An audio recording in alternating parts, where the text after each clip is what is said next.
Yo, you already know what time it is.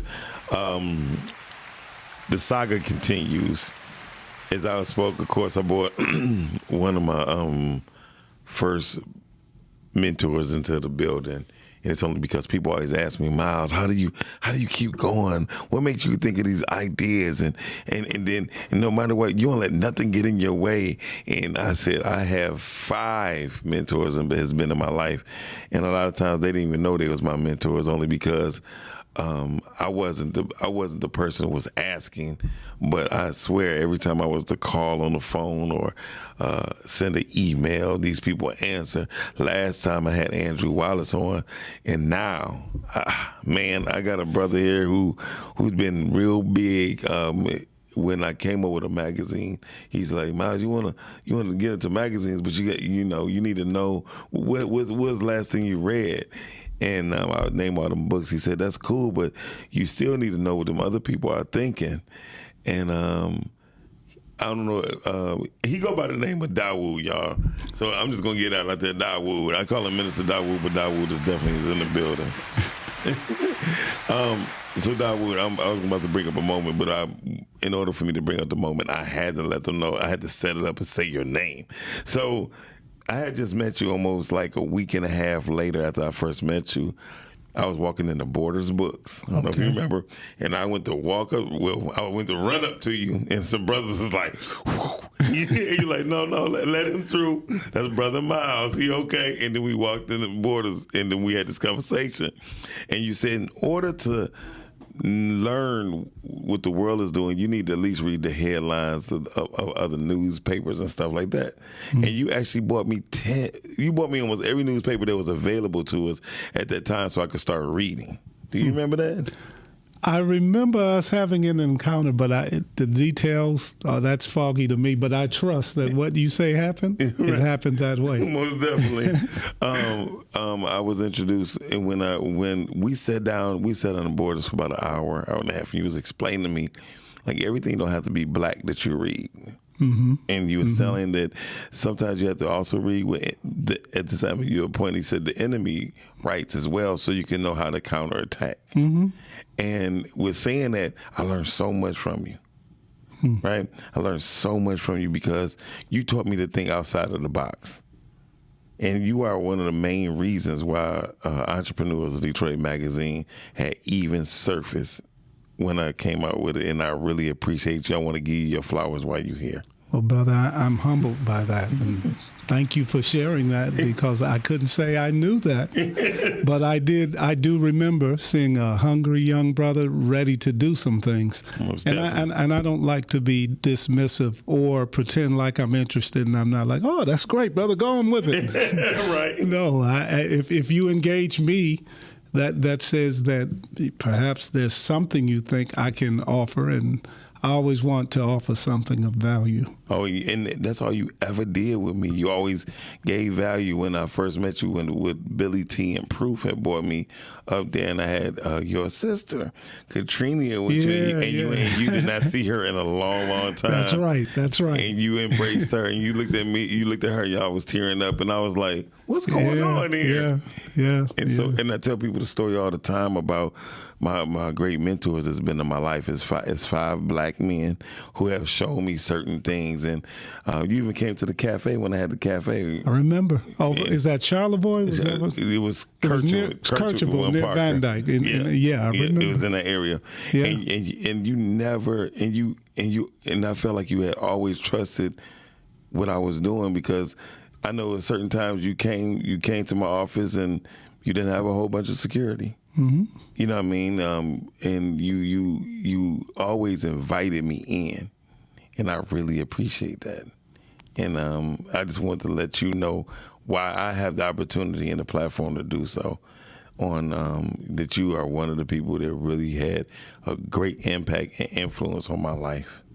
Well, I really appreciate your sharing that. As I said, I'm humbled by that. I don't take anyone or anything for granted, and the older you get, the more you strive to pay attention but I paid attention to you Thank a you. long time ago because I saw a young man who was hungry Yes. and wanted to. And it seems like every time I ran into you, you had a new project, and that I respect that. Right. But more importantly, that excites me too. That's I right. learned stuff from Miles. Thank you. This has not been a one-way relationship, and I never saw myself as your mentor as much as your brother. That's the most honored position I can have with anyone, is simply to be a brother to them. That's great. And I'm thankful that I can be that to you. Oh, you always have been that. I swear, like from the very first meeting that our encounter, I was like, oh yeah, I'm gonna always keep in contact with him.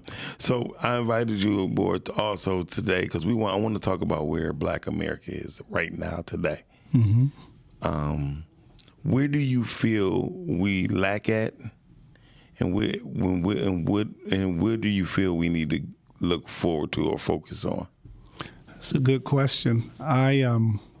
As you know, I'm a student of the Honorable Minister Louis Farrakhan. Yes. So there's no sense in me sitting here like I know all kind of stuff and I thought of it and I read all the books. No, I was influenced by someone just like you spoke of me. Right. Well, I'm a student of his, and I still consider myself a student Yes. and not a teacher of his. I'm a student of his, and I'm a student of life.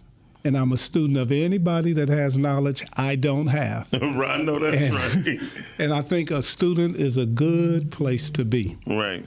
Now, as it relates to our people and where Black people in America are, we're in a very interesting place right now because we have access to so much information now. Right now, yes, we do. But I've always had the belief that you can, as much as you can freeze someone's movement through a lack of knowledge, you can also freeze them through an overwhelming abundance of information where they may not know what information is most relevant to their survival and their well-being and their development and their growth. Where our people are lacking most is where we have lacked most for a long time. It was initially by force, and then over time, it was socialized into a culture over years and years of mistreatment. And that is, knowledge is what we lack most. And the most important knowledge is to have the knowledge of self. We must know who we are. Mm-hmm. And we must know who we are in the most infinite sense, and also the finite dynamics that have robbed us of having that infinite insight. And what I mean by that is, we say we're children of Almighty God, and you can say, well, everybody's a child of God. Yeah, but we don't see ourselves in the way that we should. Right. And if I might use just straight language without disrespect, we use the language of defeat concerning ourselves, and we make the language sound like we love each other. Ooh, can you give me an example? Oh, yeah. The best example I can give you is we see ourselves as niggas. Yeah. But when we are talking to each other, we say it with affection. That's my nigga right there. Right. Nigga, please, nigga. Yeah. You know, but we've taken on a expression that was imposed upon us because, as I heard my teacher, Minister Farrakhan, say many years ago, he said, white folks made niggas. God made man, but white folk made niggas. And, you know, don't be sensitive, listening audience. I didn't say all white folk. I just said white folk in the broad sense, because when our people were enslaved and brought here to North America and throughout the Caribbean, there was foul language used because in warfare, and you study this any place, anytime a war is about to take place, the enemy is always dehumanized so that those who will execute the war on the battlefield will not see another human being they're going after. They're seeing someone that is of lesser quality than themselves, lesser morals, lesser intellect, lesser physical attributes, but you have to dehumanize the enemy so that if a person has any conscience at all about taking a life, you reduce the likelihood of their pulling away from where you're trying to make them move forward. Right. So in an instance, instead of them looking at it like they killed another man, they killed a nigger. Yeah. He killed the nigga. And understand that when you, even to this day, there's hardly a day that goes by where now it's on video, but before it was on video, we knew these things occurred. Yes. We all had a relative or a friend or somebody we knew who got shook up by the cops, or we got pulled over for an unreasonable reason and searched or whatever. Mm-hmm. I remember living in one neighborhood I lived in. I can remember being questioned and searched and or looked at as a suspect in front of my own house on multiple occasions. Wow. So those are very real things, but here's the deal. Our lack of knowledge of who we are, it creates a disconnection first within ourselves and then externally. So continuing to gain a proper and more insightful knowledge of who we are. Mm-hmm. That's one. Right. Two, then we have to understand that our survival is dependent primarily on who the next president is, who we vote in for mayor, who's going to be on city council. All of those other things are important. But As long as we think that's most important, we put ourselves in the back seat and we allow people to drive who have temporary licenses to drive for a few years. So we have to look at how we govern ourselves, our community, our families, our environment. And until we can take ownership of that, look at the kind of language we use. Yeah. We say things like this. And they say it in Detroit. They say it in Baltimore. They say it in Chicago. They say it in Oakland. They say it in Pittsburgh. They say it in Philadelphia. We say it down in Jackson, Mississippi. We say it in Jacksonville, Florida. We say it wherever we are. Boy, when you get old enough, you get your education and you get out of here. Get as far away from here as you can. Yeah.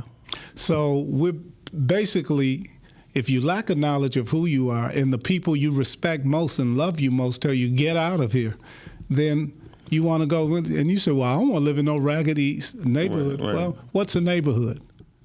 Well, a neighborhood, if you prefix the word neighborhood, you got neighbor. What's a neighbor? That's a human being. You live in a bad neighborhood, you're saying you got bad people. So move someplace where there's good people. And how well can you discern who's good people? See, at some point, we have to see that where we are and who we are is dependent on how we define ourselves. If you don't have a knowledge of self, you can't define yourself. I hear you. Somebody saying, well, black people be killing black folk. We get all upset when a cop kills us, but if a black person kills a black person,